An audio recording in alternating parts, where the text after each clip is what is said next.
editor, Amar Desh, and former energy advisor of Prime Minister of Bangladesh, former chairman of Board of Investment Bangladesh, and unfortunately currently in exile. Dr. Mahmoud Rahman, floor is yours. Thank you for your kind introduction, Mr. Shibli. Can you hear me clearly? Yes. Okay. Distinguished guests, members of the victim families, eminent speakers, human rights activists, cultural activists, and organizers. Good evening, peace be upon you, and assalamu alaikum. This evening's cultural vigil is part of our ongoing struggle against a fascist regime in Bangladesh. Sheikh Hasina, one of the most violent, corrupt, and immoral rulers of the current era, has engaged her government in the destruction of democracy, human rights, and rule of law in a country of 170 million people during the last 15 years of her demonic rule. You have already heard the heart-wrenching stories of enforced disappearance from the victim families. I have nothing to add, only to express my heartfelt sympathy for all of them. According to very conservative estimates, the present regime has killed few thousands of dissidents, political activists, and ordinary citizens through extrajudicial killing, and has abducted more than 1,000 citizens without any trace so far. These are all blatant cases of crime against humanity, which should be tried under international law in international court. Ladies and gentlemen, we need your compassion and support in our democratic movement against a brutal fascist regime in South Asia. We appeal to the all democratic government in the world in general, and to the Australian government in particular, to give clear, strong, and unequivocal message to the government, to the Bangladeshi fascist regime, that it immediately submit to the demand to hold a free, fair, and inclusive election under a neutral, caretaker government, to allow people to exercise their right of franchise without any fear of reprisal and state terror. The current regime of Sheikh Hasina should be declared a terrorist entity. I repeat, a terrorist entity by the international community if they refuse to return power to the democratic people of Bangladesh. Ladies and gentlemen, we demand justice. You know, the future of the world may be related to the future of Bangladesh.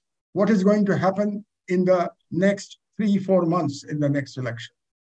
If the international community allow a fascist regime to continue without any consequence, I tell you, there will be further growth of monsters like Sheikh Hasina in every part of the world.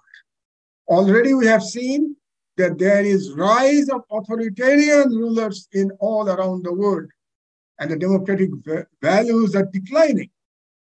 Please mark my word, it is going to be a test of will for the international community, whether they will going to face Hasina or not, and book her to justice for all her crimes against humanity. I, on behalf of SAPI, convey my gratitude for your kind presence this evening.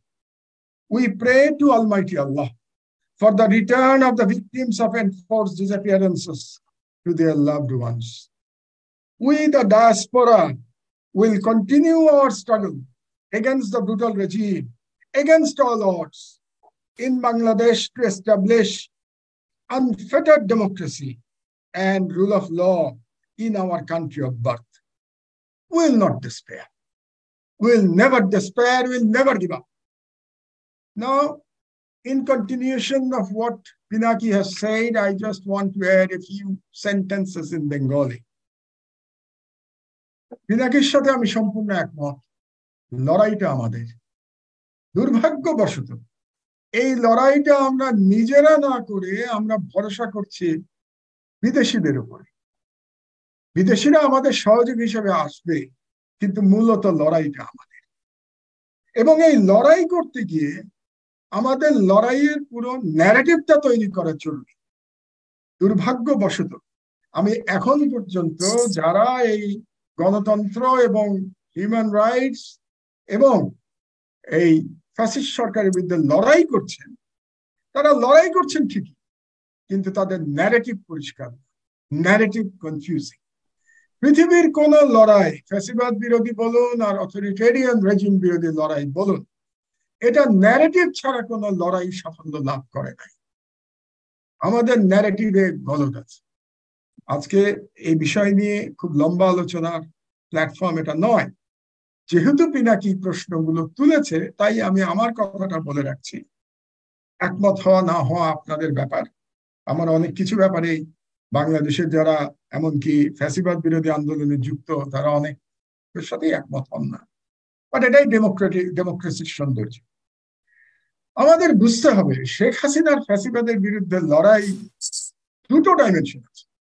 একটা dimension হচ্ছে শেখ হাসিনার ফ্যাসিবাদ, দ্বিতীয় dimension হচ্ছে south এশিয়ায় Indian hegemony. Indian hegemony সবসময় ছিল, হেজেমনির চেষ্টা কিন্তু 1947 থেকে ইন্ডিয়া করে গেছে। কিন্তু এখনকার hegemony is more dangerous, because এখনকার হেজেমনি সম্পূর্ণভাবে সাম্প্রদায়িকতার উপরে ভিত্তি করে এই হেজেমনি তৈরি করা হয়েছে। It is dangerous. এবং বাংলাদেশের উপরে ভারতের যে হিন্দুত্ববাদী আগ্রাসন চলছে, এই আগ্রাসনের সাথে আমরা যদি শেখ হাসিনার ফ্যাসিবাদকে মিলিত করতে না পারি, আমরা যদি বুঝতে না পারি যে শেখ হাসিনার ফ্যাসিবাদ এবং ভারতীয় হিন্দুত্ববাদের আগ্রাসন একই মুদ্রার এপিঠ এবং ওপিঠ, এবং এখন পর্যন্ত আমি এটা বাংলাদেশের জনগণ কতটা বুঝতে পেরেছেন আমি জানি না, জনগণ বুঝতে পারলেও রাজনৈতিক নেতৃত্ব কতটা বুঝতে পেরেছেন আমি জানি না। এই দুটো যদি আমরা, এই ন্যারেটিভটা আমরা যদি বুঝতে না পারি, তাহলে আমাদের যে সংগ্রামের যে আমরা যে স্ট্র্যাটেজি তৈরি করবো, যে কৌশল তৈরি করবো, সেখানে বিরাট ভুল হয়ে যাবে। এই কারণেই আমরা প্রেসিডেন্ট বাইডেনের সাথে একটা সেলফি দেখলে হতাশ হয়ে যাই। এই কারণেই আমরা কোথাকারকে এক ডেপুটি অ্যাটর্নি জেনারেল, আপনারা জানেন বোধ হয় যে 50 জন না 60 জন ডেপুটি অ্যাটর্নি জেনারেল থাকে, এবং সবগুলো দলীয় লোক। এই সরকারের আমলে তো সবগুলো আওয়ামী লীগ ছাত্রলীগের পান্ডা হতে হবে। শুধু এখানে না, পুলিশও আপনি যদি ডিবিতে দেখেন, ডিবিতে অ্যাসিস্ট্যান্ট কমিশনার থেকে শুরু করে প্রত্যেকে আওয়ামী লীগ ছাত্রলীগের পান্ডা ছিল, তারা খুনি ছিল। দে আর অল মার্ডারার্স।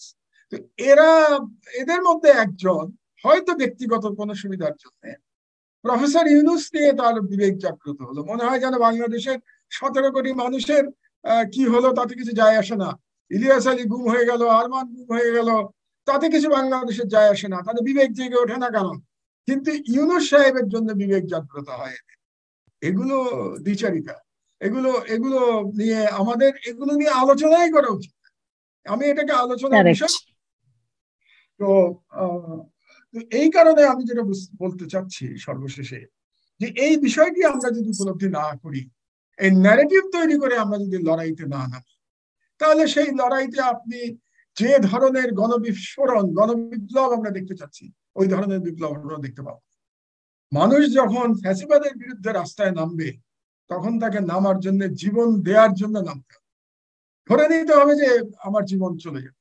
এবং মানুষ 3টা কারণে জীবন দেয়। আমি আপনাদেরকে এটা বলি, আমি আরো কয়েক জায়গায় বলেছি।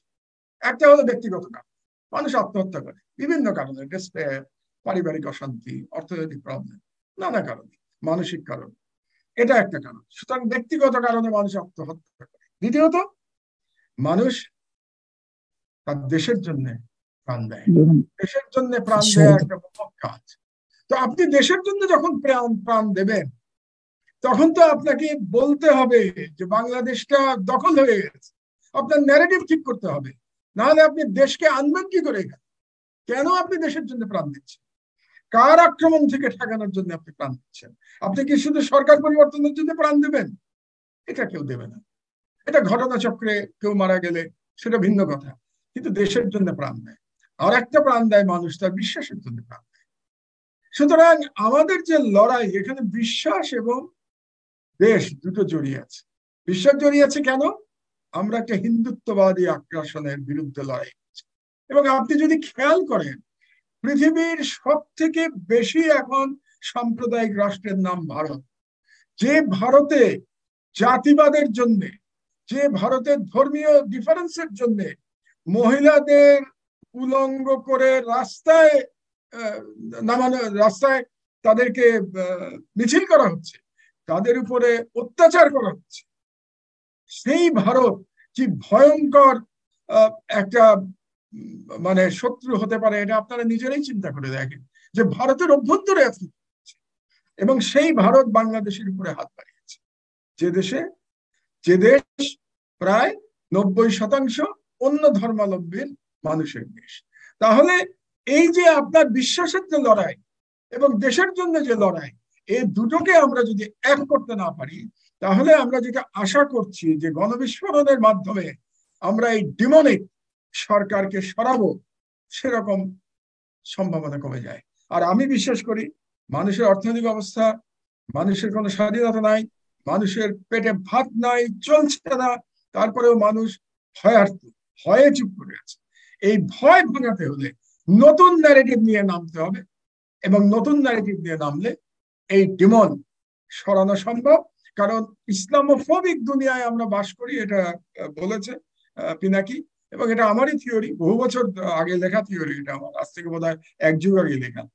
সেই ইসলামোফোবিক দুনিয়ায় বাস করেও আমরা যদি নিজেদের লড়াইটা নিজেরা করতে পারি, তাহলে এই বিশ্ব, অন্তত গণতান্ত্রিক পার্ট, যে বিশ্বের যে গণতান্ত্রিক অংশ, তাদেরকে নিজেদের ইমেজ ঠিক করবার জন্য হলেও আমাদেরকে সমর্থন করতে হবে। কাজেই লড়াই করার দায়িত্ব আমাদের। পিনাকির সাথে আমি সম্পূর্ণ একমত। আর বক্তব্য আমি দীর্ঘায়িত করব না। Ladies and gentlemen, thank you very much for your kind presence, for your kind support, and again I repeat, we will not despair. The fight goes on. Thank you very much.